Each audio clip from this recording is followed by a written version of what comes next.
Amb pal, amb terrina o amb cucurutxo. Sempre van lligats a l'estiu. En 3 mesos es consumeixen el 80% dels gelats.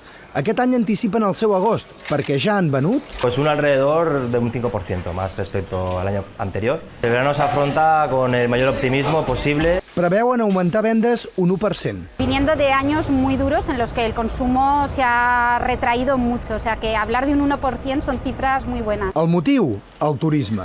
Espanya ha desbancat la Xina com a tercer país receptor i els turistes ja s'han gastat un 9% més que en els mateixos mesos de l'any passat. En verano es cuando tomo. Porque es cuando apetecen más. El consum de gelat a Espanya és de 6 litres i mig per persona, la meitat que als països nòrdics. Allà es menja tot l'any.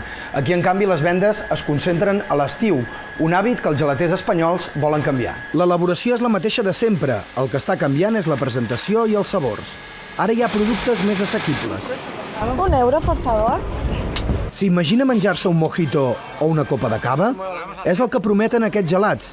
Combinacions infinites perquè gestos com aquests es repeteixin també a l'hivern.